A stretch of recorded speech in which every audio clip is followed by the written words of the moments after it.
Morale increases 1. We can trust the dwarves, you say. What dwarves? Says Kriya. There is a party of them, maybe 10 of them. Maybe 10 that are in the castle. I thought there were 2 of them. Thalmor and Horam are in the party. I think they know you too. Kriya purses her lips. I do indeed know them, and I'm sure they're not your friends. Granted, they're not the friendliest creatures I've met, but I can't imagine that they have any love of Thog, and I would be shocked if they had any secret connections to the evil of the city. Finally, I don't think they would blab to others about our business, since they seem to have little interest in affair of humans. Exactly, they have no interest in human affairs. They probably will be of little help, particularly if they expect risk to themselves. At best, going to them would be a waste of time. With one look at me, they will want no part of it, and will likely make a lot of jokes at my expense besides. Oh, you do not know them, you say with a grin. Never mind their barbs, they like to tease is all. I wager you would want some fun too, if you lived underground in the dark with only the stink of dwarves around you. Kriya sighs. They think I'm a crazy witch. You chuckle. I mean, they're not wrong. You are a crazy witch. What is wrong with that statement, though? That is just the truth.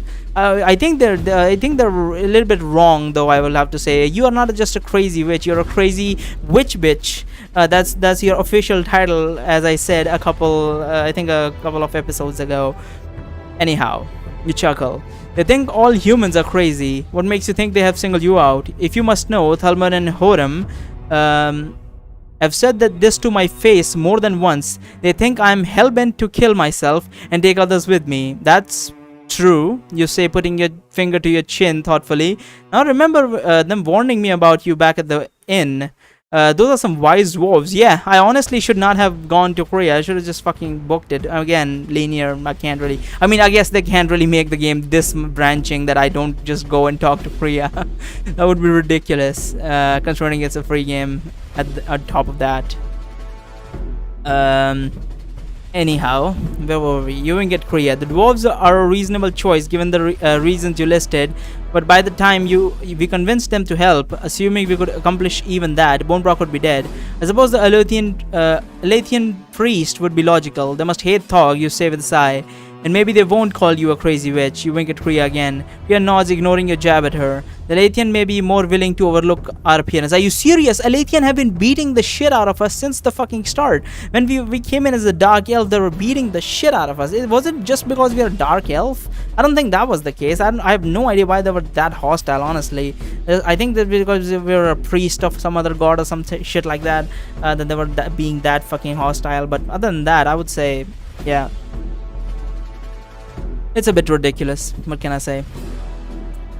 Yeah, I don't know. This is again linear. I can't really take the help of the dwarves as I had hoped, but then again, really can't do anything. Alathian priest, I still think is a bad idea, but let's get it, I suppose. We have run into the Alathian priest 3 times, and 2 times they have tried to kill us or beat the shit out of us. So yeah, I'm not too happy with this. Kriya nods, ignoring your jab at her. Yeah. Yes, they are sworn to protect all good people, including the unfortunate and downtrodden, you say. Go to the Alathian priest then, says Kriya. When you are near the priest, do not expect help from me, says Egra. Never count on it, you say. Go hide and give me peace. Before finding the Alathians, you insist on making a stop back at the servants' quarters to get your elven longbow and arrows. Luckily, they are still there, but there's no sign of the demon. After that, you reason that the Alathian would still be at the party, so you and Kriya hurry through the corridors of the castle through the great hall. You enjoy correcting Kriya as she motions to you. She motions to the wrong direction. Of course, she doesn't know that you've been to the garden and know your way around, and naturally don't tell her. Besides that, she believes it's your natural sense of direction. That's funny, actually, that she believes that. My morale is super high, though. I guess that's why we are so fucking chipper. The two of you earn long looks from those who pass as you leave drips and wet footprints in your wake. The party has dwindled somewhat by now. The minstrels are still playing, and there are a sizable throng of partygoers still dancing. There is no sign of the Duke, only a spattering of his armored knights, one of which is pounding the wall with his mailed fist to the tempo of the music. Only 2 of the priests are still here. A priest of Hayden, the god of wealth. The prosperity is chatting with Avis, the Alathian priest. You're wet. You're wet. slurs a man dancing as you pass by him. There's laughter from another as though this obvious observation was funny. It's good that the party has been going for a while. The crowd is largely drunk, otherwise you may have been stopped and questioned. The hidden priest eyes bulge out as you approach. He puts a hand to his mouth. Gods, I hope you were not just in the moat. Greetings, maiden Avis, you say. Remember me? You healed me from the savage rat bite, not the sewers. Say you didn't just crawl out of that, says the hidden priest. Yes, Rooster is your name.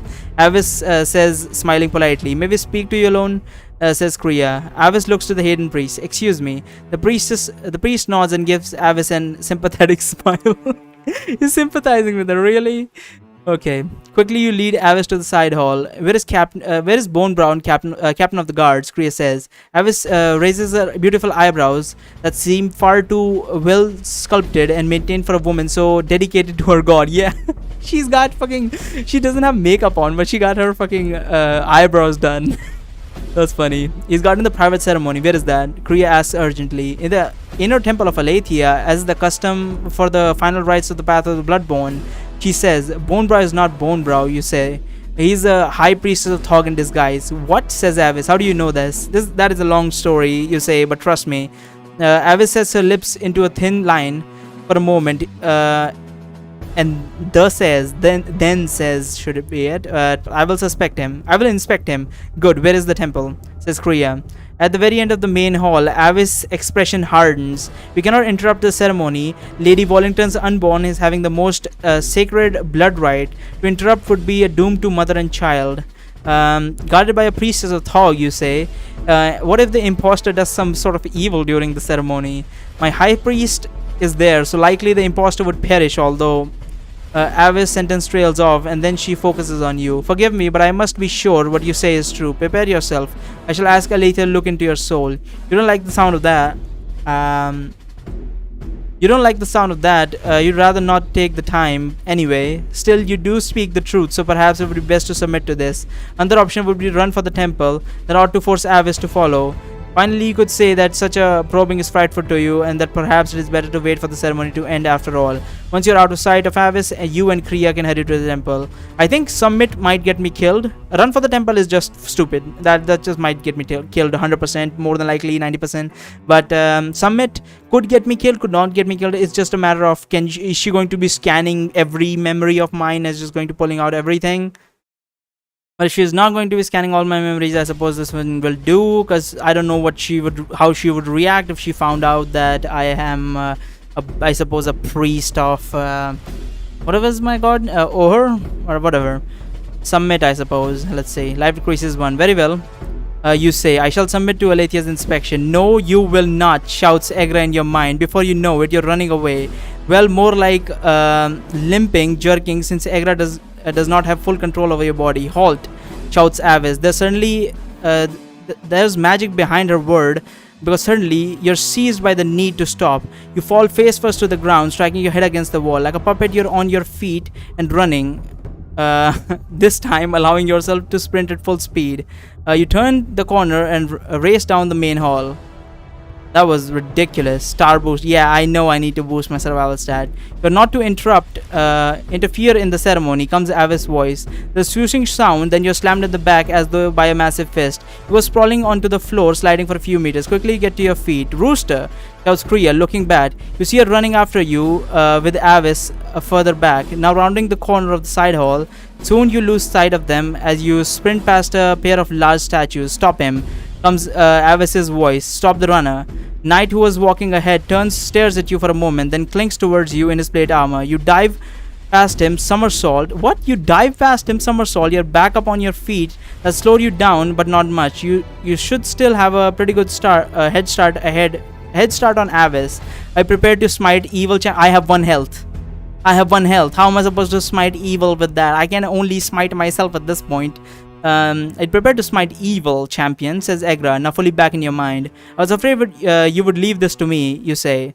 No, my father bids that I fight this time. This will be fun. Yeah, still 1 health. Fucking hell. Favor decreases 1. Massive double doors are at the end of the hall. Obviously, this is Alethea's temple, therefore the right place.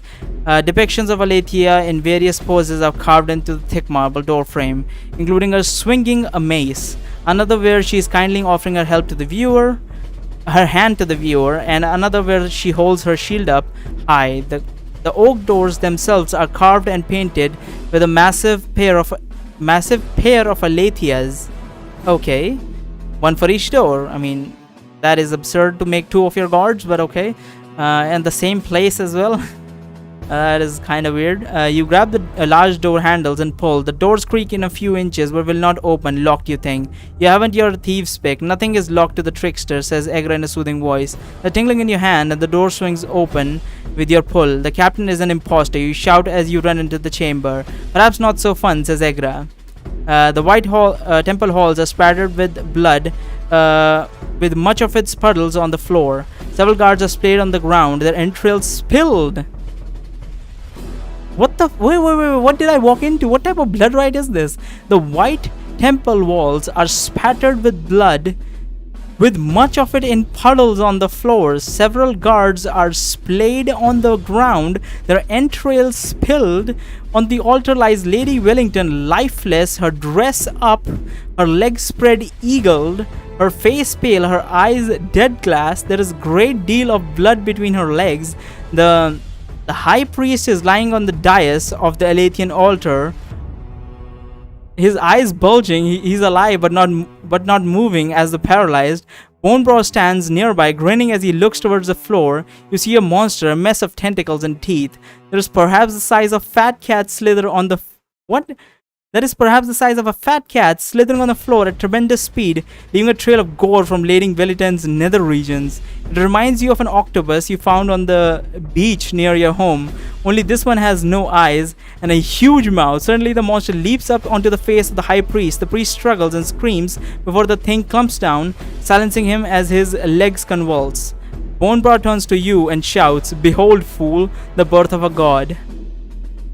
Holy shit! Holy shit! Holy shit! You know what I expected? I expected first thing, I expected run in there, right? And because they said there was blood everywhere, so I expected that the Duke was considering some like really creepy ass ceremony where like the soul of the prince would be like the Duke's son's soul would be like strengthened by giving sacrifices or something like that. I think I was doing something like that, but I didn't expect Bonebrow to murk everybody. And the baby boy in the belly of the lady, we actually blessed him with the priest power, god power, and I thought they said he was gonna turn into like a man of humor later, but I suppose that didn't happen, and he ended up becoming the godling thingy, creepy snake demon thing that is like spread out on the floor. But okay, fucking hell, that was highly unexpected. Survived to the end of the chapter 10. Thank you. I got rogue. Holy shit! Your total score is 445. Oh, I'm 5 points below cunning rogue. Okay, doable. Fucking hell, that was ridiculous. That was absolutely fucking ridiculous. I love that ending. A lot of the part of it was not, I mean, the chapter overall was alright. It was alright. I'm not gonna say too much. It's not bad, it's not too good, but it's good. I would say it's good. The Anne sex scene was super good. I really liked that one. Then there was another one with Kalak's whole situation, and Kriya's behavior is always just annoying. I mean, Kalak's situation we know now, and she is being fairly annoying. But this and that and the other thing, and Egra always fucking pissing the fuck off out of me. But whatever. At the end of the day, we got to it, and the ending paragraph or two were the best. The whole bloody situation with the high priest is now dead. Every priest and every guard is dead. Just Bonebrow, the priest of the Thog, I should say, is there, and a new god is born. And if even the child of that Lady Wellington has been transformed into the godling, or whatever it is, and The Lady Wellington is dead. So is the Duke there? I mean, it depends on culture. Some cultures would not have the male present at childbirth. So I'm not sure if the Duke is there and so the Duke is dead or is he alive. But we'll see in the next chapter. Thank you so much for fucking watching. I'll see you in the next one.